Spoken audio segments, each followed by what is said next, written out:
Ô, Hans, antes de você começar a apresentação, eu vou precisar sair. Eu tenho uma aula às 13, eu preciso ir para Ipameri ainda.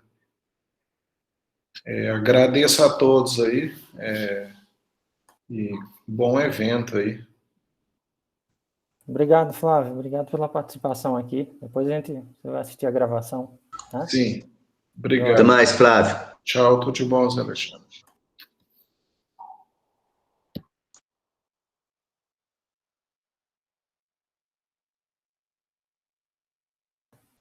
Compartilhei a tela. Avisa aí só se o áudio e o vídeo tá ok? Tá ok, Anderson. Beleza, gente. Então aqui, ó, acho que vocês já consultaram a página, né, que a gente deixou aqui com as apresentações, com os participantes, né, tem o Lattes de cada um aqui. Se quiserem deixar alguma informação adicional nas apresentações, ou os outros participantes, fiquem à vontade também. Então, aqui no resumo, dá para colocar aqui os slides, se vocês quiserem deixar outro material, ou um artigo, qualquer coisa, uma página pessoal, uma página de um projeto, para a gente divulgar aqui, tá? Podemos fazer isso. Eu deixei já os meus slides aqui, ó, então, desse tema de GLM, né, para dados de contagem, inflacionados de zero. Então, eu deixei os slides, vocês podem até acompanhar junto comigo, ou enfim, baixar. Então, eu vou só abrir uma nova página, a gente vai falar um pouquinho, 20 minutos, não vou... Está todo mundo cansado, certamente, assim, com fome já, mas é para a gente ter mais uma discussão, tá? Então, a motivação dessa apresentação é muito eu acho que, principalmente, de divulgar, assim, deixar mais aberto o uso, sabe, assim, divulgar mais o uso de ferramentas mais flexíveis que os modelos clássicos, que as estatísticas mais clássicas mesmo, né? A gente fala comumente paramétrica, mas ela não se resume a essa normalidade, né? Então, tudo que é modelo assumir um modelo é paramétrico, né? Mas a gente de forma geral, assim, né, nos trabalhos em geral, restringir muito a estatística clássica. E, na verdade, essa parte clássica ela é um caso especial, né?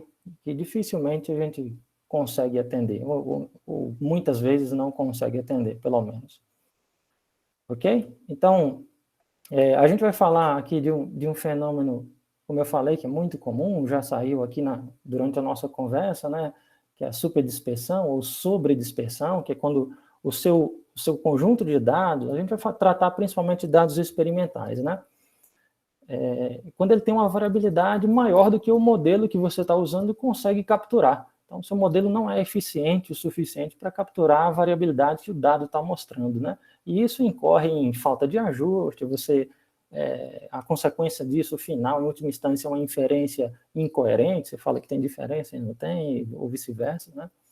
Então, esse é um problema, né? Esse é um problema e um problema comum, principalmente para dados de contagem, porque as principais distribuições para dados de contagem, elas na forma, vou chamar clássica delas, né, binomial, Poisson, elas não conseguem, elas não foram feitas para isso, né, para lidar com variância superior à média, né, em termos de estatística, basicamente assim que define, a média do modelo. Então, o que causa dispersão?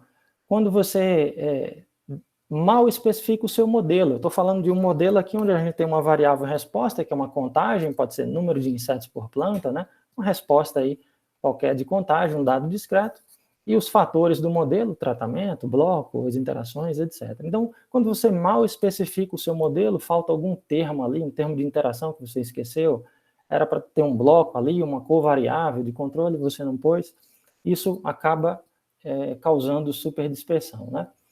Escolha inapropriada da distribuição para sua variável resposta, aquilo que a gente estava falando no início, né, está assumindo somente a distribuição normal, e na verdade esse dado está muito longe de ser normal, ele é uma contagem, talvez ele seja um binomial negativo, uma Poisson, alguma outra coisa longe da normal. Então, escolher uma distribuição errada pode causar superdispersão.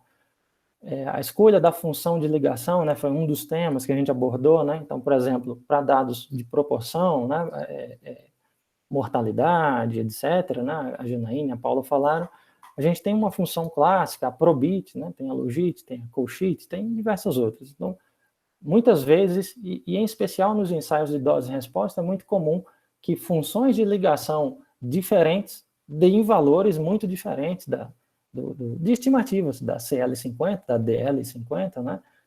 Então, escolher a função de ligação inapropriada também pode causar superdispersão. Outlier, correlação nos seus dados correlacionados, acho que o Paulo mencionou em relação a quando os dados têm dependência espacial ou dependência temporal, né, algum tipo de correlação. Pode causar excesso de zeros, né, que é um especial que a gente vai tentar abordar um pouco aqui. Então, como eu falei, nos dados de contagem é muito comum assumir isso, né, assumir um modelo Poisson para os nossos dados, né, ou para o resíduo, um modelo binomial, né, para dados de proporção, modelo normal. Todos esses modelos são modelos suscetíveis, que eles não conseguem lidar com muita variação nos dados, né, com superdispersão. Porque no Poisson ele modela desse jeito, a variância é igual à média. No binomial a variância é inferior à média, ainda pior. E na normal a variância é homogênea, ela é constante. E algumas distribuições apropriadas, ou pelo menos menos suscetíveis, são binomial negativa, né, geométrica, que é um caso especial, aí contínua distribuição gama, normal inversa, e diversas outras, né? Então, para a gente não ficar muito no campo da teoria, um exemplo de aplicação, esse é um exemplo que até peguei de inspiração aí junto com o professor Flávio, que acabou de sair. Então, aqui a gente tem um experimento, coisas simples de eficácia de tratamentos inseticidas no controle de traça, né, em tomate. E aqui um experimento inteiramente casualizado, com 4 repetições, então o feijão com arroz. Embora a foto aqui seja da Embrapa Hortaliças, aqui é o exemplo, é feijão com arroz, viu, Zé Alexandre? Então, é um dado experimental em que a resposta Y, vocês estão vendo, 1, 2, 3, 4 tratamentos inseticidas, e aí a contagem é o número de frutos danificados por parcela. Tá bom? Então tá aqui as 4 repetições. Então veja que esse dado, né, quando a gente faz não é histograma, porque aqui é uma contagem, né, mas se eu analisar a frequência com que cada valor de Y aparece, a gente vai ver esse comportamento aqui, ó, onde no 0 eu tenho uma inflação. Como é que eu sei que eu tenho inflação? Porque o modelo Poisson, que aqui eu estou assumindo o Poisson para ele, né, tentando assumir o Poisson, que é a bolinha azul.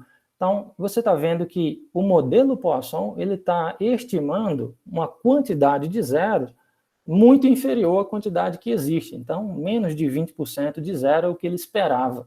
E aqui a gente está tendo 50% de zero, né? Então, alguns tratamentos, por exemplo, o tratamento A, inseticida A, ele é bastante eficaz, tem muito fruto não danificado, aqui o C também, enfim. Então, esse é um caso onde pode haver superdispersão, e se houver superdispersão, a gente sabe que ela está, né, pelo menos é uma desconfiança inicial de que está sendo causada pelo excesso de zeros. Aí a gente tem box plot aqui para conhecer mais ou menos como é que estão esses tratamentos. Tratamento A e C, eles têm, né, uma variabilidade inferior. Tratamento B e D, já os valores são mais altos, mas a variabilidade, né, o tamanho, o comprimento da caixa também é maior. Isso daqui me dá uma desconfiança, né, que eu posso assumir a distribuição Poisson. Então, uma das vantagens de sair da normal e para o GLM é que a gente consegue lidar com variâncias diferentes, né? Lembra que eu falei que o Poisson, a variância é proporcional à média. Então, se a média é baixa, ele espera que a variância seja baixa. Média mais alta, variância mais alta. Então, a gente consegue lidar com heterogeneidade de variância. Só que até um certo limite. Heterogeneidade de variância do tipo em que a variância é proporcional à média, né? Se for algo fora disso, dessa modelagem, desse padrão esperado, a gente tem problemas. Então, aqui é um contraste, né? O modelo clássico, o modelo normal contra o modelo GLM, só para a gente entender, de novo, o feijão com arroz da coisa, de como funciona. Então, no modelo de ANOVA, Pessoal, vocês estão me ouvindo bem? Tá chiando um pouquinho aqui? Estou ouvindo bem, Anderson. Tá ok. Tá chiando um pouco, acho que é só o microfone aqui. Então, aqui no modelo clássico, né, assumindo distribuição normal, etc., a gente assume que os fatores do modelo que estão aqui na média, né? Então, a média ela é explicada pelo tratamento, pelo bloco, etc, etc. Né? Aqui é só o efeito do tratamento inseticida. A gente assume que a relação entre o número de frutos e os fatores do modelo é uma relação direta, é linear, é idêntica, na verdade, né? E nem sempre é. Então, o contraste, né, entre a NOVA, que é o modelo clássico, e o GLM, a gente tem a ANODEV, a análise de deviance, né? A NOVA, teste F para o modelo clássico, a ANODEV, o teste pode ser F, pode ser Q quadrado, enfim, para um modelo que não é o normal, pode ser o Poisson, no caso. Então, a relação aqui no modelo GLM, ela não é necessariamente idêntica, né? Ela pode ser uma função qualquer, uma logito, né, como foi falado, pode ser uma probito, né? Pode ser uma coxita, pode ser um log mesmo, enfim, existem diversas funções de ligação, né?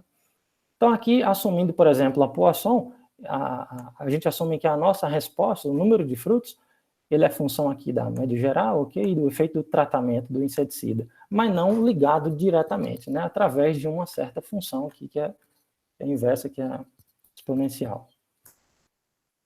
Então, aqui o contraste, aqui fazendo uma nova, né, fazendo no R, né, um modelo clássico mesmo, assumindo distribuição normal, homogeneidade, a gente tem um p-valor aqui, ó, tratamento e resíduo, um p-valor que fala que não tem diferença, e um contraste aqui, uma ANODEV, né?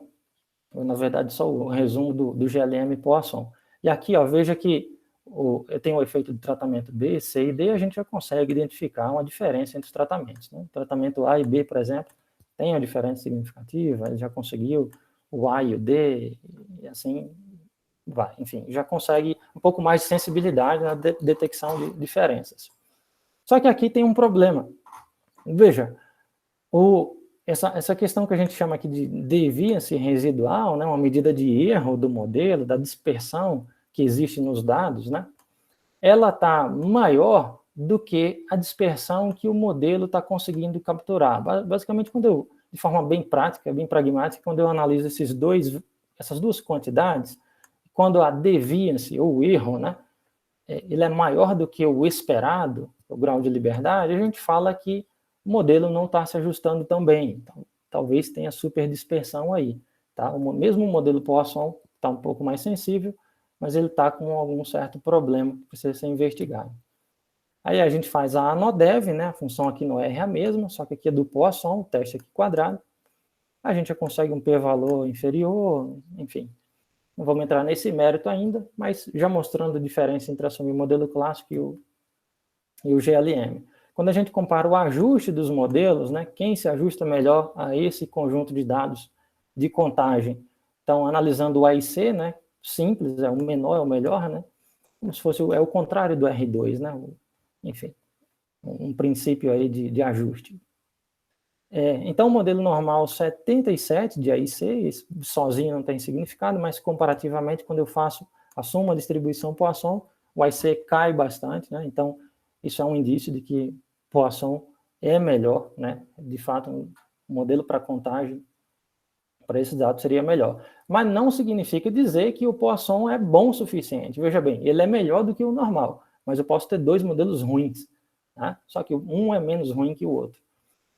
Então, o GLM Poisson conseguiu capturar de forma eficaz a variabilidade nos dados? Então, a gente faz aqui um comparativo entre o erro padrão de cada tratamento, o observado, tá? Cada 4 repetições, por exemplo, tratamento A, o erro padrão dele é 0,25, do B é 0,25 e do último é 2, o observado. Com o modelo normal, o modelo clássico, ele assume homogeneidade de variâncias, então todos os erros padrão, né, são iguais, né? Variâncias iguais. Com o modelo Poisson, que é o que está aqui embaixo, a gente tem.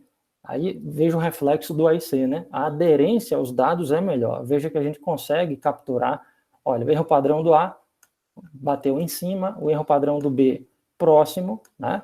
O erro padrão do C próximo, o erro padrão do D, aí ficou metade, talvez seja esse o problema da falta de ajuste aí.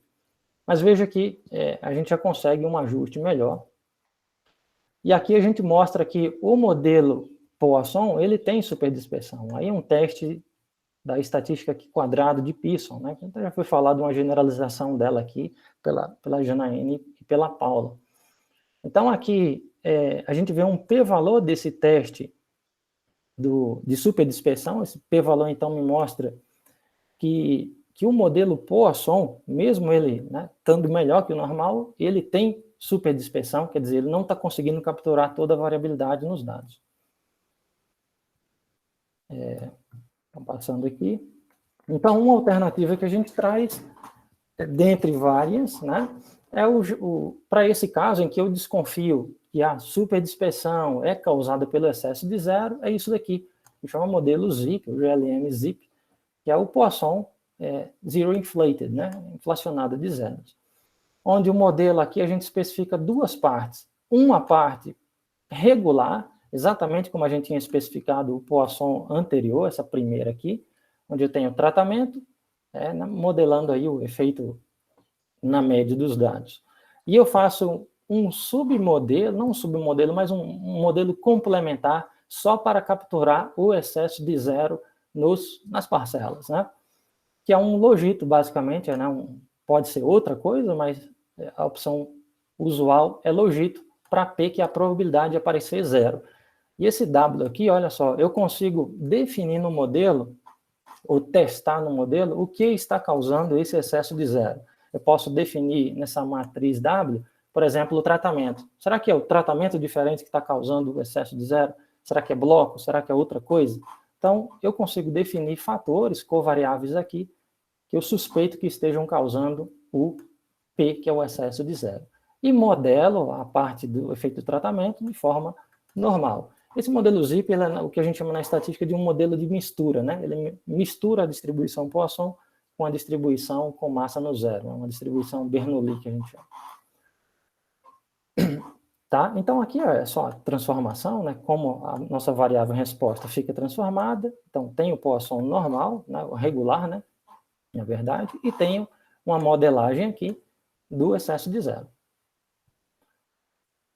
Então, a gente já vê uma melhora nessa questão de ser mais apto para lidar com superdispersão, porque a média do ZIP, né? A variância do ZIP, desse modelo ZIP, ela já é maior do que a média. Veja que a variância, ela é a média mais alguma coisa. Então, a variância, ela é superior à média. Esse modelo, ele tem mais capacidade, né, de lidar com superdispersão. Aí aqui a gente mostra o ajuste do modelo ZIP, nesse pacote do R, PSCL, bem simples. Tudo que a gente está mostrando aqui é extremamente simples de executar, né? Então, ó, Zero Inflated, basicamente da mesma forma que eu faço a nova, que eu faço o GLM Poisson. Então, a minha variável em função dos meus fatores, tratamento.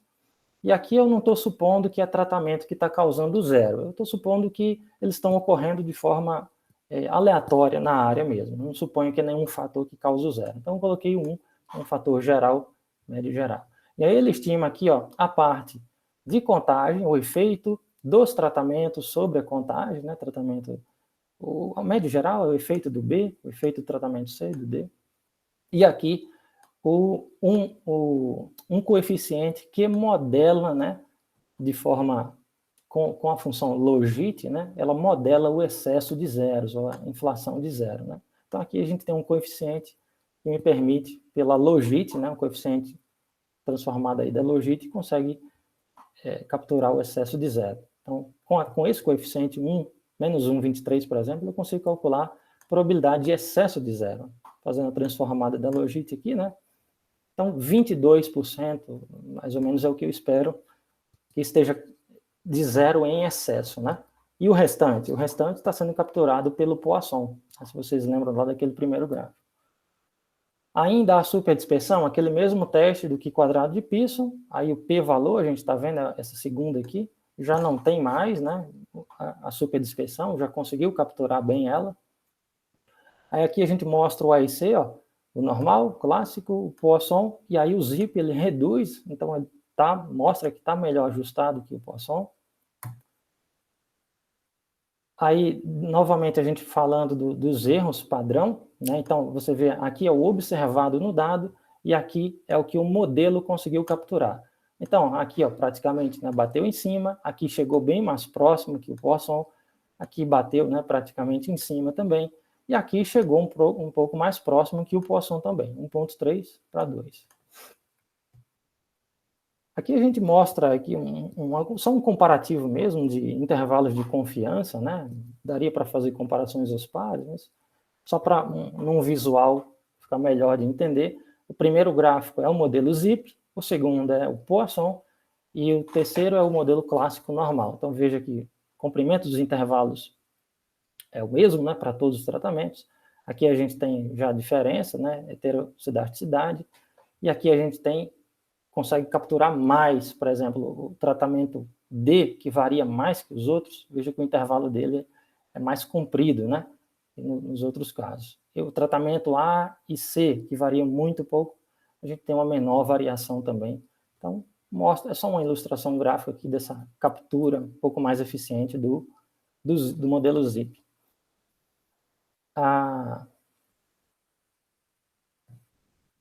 Então, para finalizar aqui, algumas alternativas para lidar com superdispersão, ou superdispersão causada por inflação de zero em específico, como eu falei, o GLM binomial negativo, que a variância é maior que a média, o modelo ZIMB, né, o análogo ao ZIP, né. Então, o ZIP é o Poisson inflacionado de zero. A ZIMB é a binomial negativa, que já consegue lidar melhor com variância maior que a média, né? Só que ainda ela modificada, assim como a gente modificou, a gente não, né? Mas assim como a Poisson é modificada, a gente consegue modificar ela para capturar excesso de zero.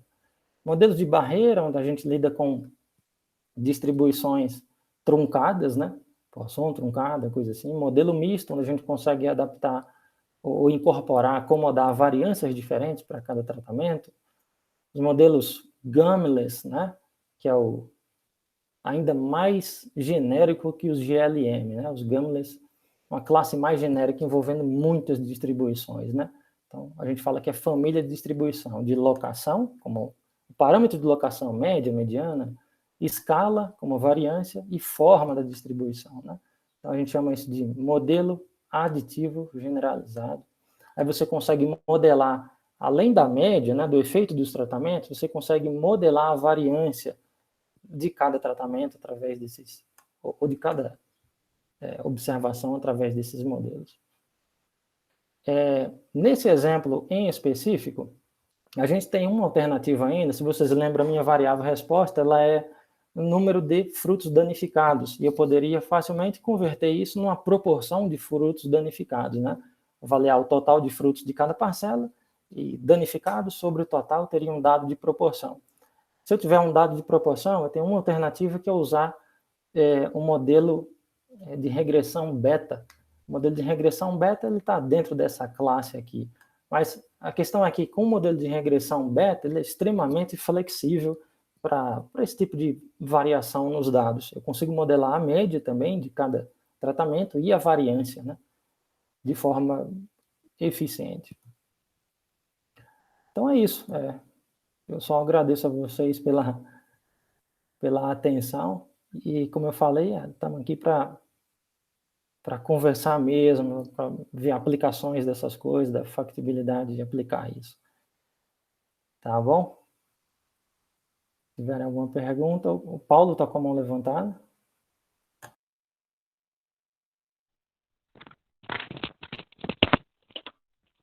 Não, eu acho que ficou levantada da última vez. Desculpa. Legal, Paulo. A Aline.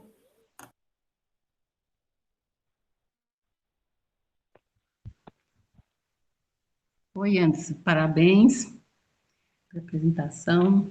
São muitas alternativas, né, para a gente modelar corretamente esse tipo de dado. Eu queria saber se nesses modelos, com inflação de zeros, ou mesmo no Gumless, é possível também fazer contrastes, fazer testes de comparação de médias, aqueles mesmos que a gente usa na análise tradicional, com distribuição normal? Pergunta excelente, viu?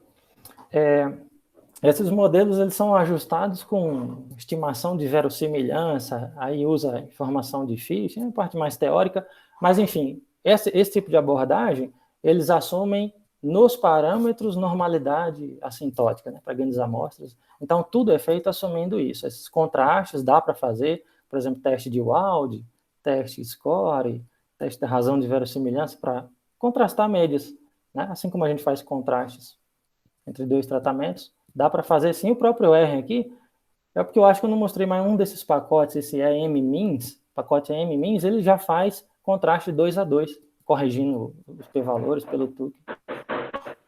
Mas também você pode definir contrastes, escrevendo aquela matriz zeros e uns, porque geralmente o pesquisador quer chegar aí, né? Pode, é bem tranquilo, assim, é bem tranquilo mesmo.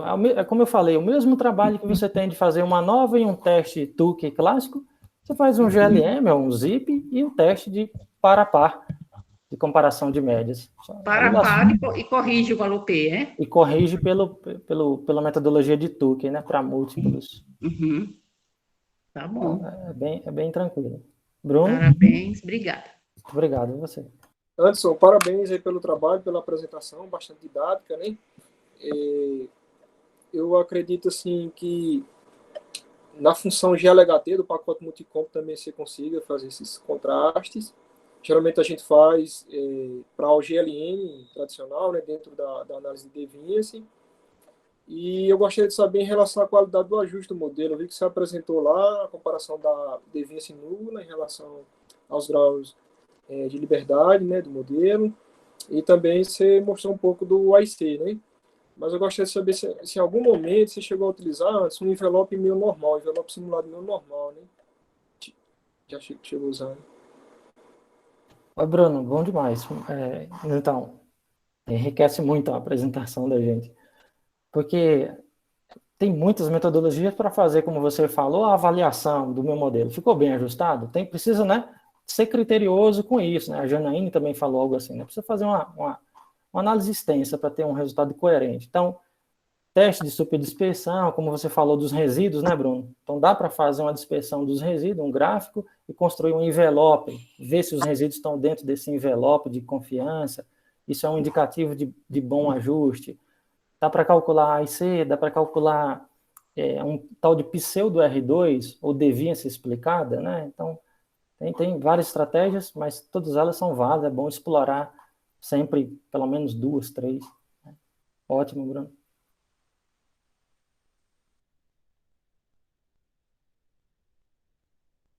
A Aline também está com a mão levantada ainda? É da última vez ou... Vou fazer outra perguntinha. Assim, esse pseudo R2 é o quadrado da correlação entre observados e preditos? Não, esse pseudo R2 dos GLM, eles são calculados, eles têm a mesma interpretação, a mesma filosofia, mas eles são calculados em função da deviance. Lembra que a gente fala que a deviance é uma medida de erro? Então, a gente pega a deviance do modelo que a gente está trabalhando e divide sobre a deviance do modelo nulo, um modelo sem nenhum fator. Aí, quando a gente faz essa razão, a gente tem um coeficiente entre 0 e 1, que funciona como R2. Quanto mais próximo de 1, mas ele não necessariamente quer dizer a relação do predito com... Porque, assim, quando eu trabalho com modelos não lineares, né, onde o R quadrado não pode ser definido pela razão de soma de quadrados, né, porque a soma de quadrados não soma total, aí eu acho que, assim, eu sempre calculo a correlação entre observados e preditos, que é uma medida, né? Acho que para qualquer tipo de modelo, essa correlação entre observados e preditos elevado ao quadrado dá um número entre 0 e 1, né? E eu não sei se isso está proposto em alguma parte, mas eu acho coerente. Eu também acho, como a gente estava falando, assim, tem muita coisa para explorar, muita metodologia de avaliação de ajuste. Eu, particularmente, gosto de um muito próximo dessa aqui que você falou, que é o EMAP, né, o erro médio percentual. Então, eu pego os valores observados, diminuo do valor predito, divido pelo valor observado e faço uma média disso. No final, ele me dá um percentual, né? Como se fosse uma correlação, como você aplica, bem próximo disso. O meu modelo tem 5% de erro, tem 5,5%. Se não tiver nenhum resíduo muito grande, outlier, né? Aí dá legal. Tá bom.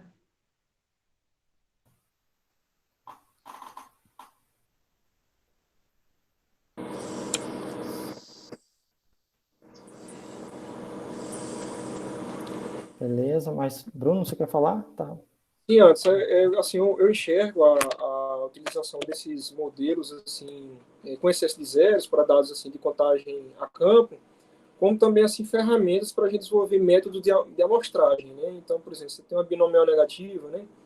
E tem excesso de zeros, então provavelmente os dados eles têm distribuição temporal ou espacial de forma agregada, né? Então, assim, eu consigo enxergar também essa aplicação, né? Desenvolver métodos de amostragem baseado nisso. Baseado em distribuição, né, Bruno? Em distribuições apropriadas. Aí você consegue determinar coeficientes de agregação com base no modelo que está descrevendo bem o dado, né? Porque, geralmente, voltando naqueles teus primeiros slides, você mostrou as causas, né, da superdispersão. E uma das causas é o fato dos insetos eles estarem distribuídos na forma de cluster, né? Então, isso afeta bastante, né, a questão da superdispersão, tanto temporal quanto espacial. Então, é só isso. Parabéns mais uma vez aí. Obrigado pela oportunidade de aprender com todos vocês. Estou bastante satisfeito. Valeu a pena participar. A gente agradece. Então, deixa eu parar essa gravação.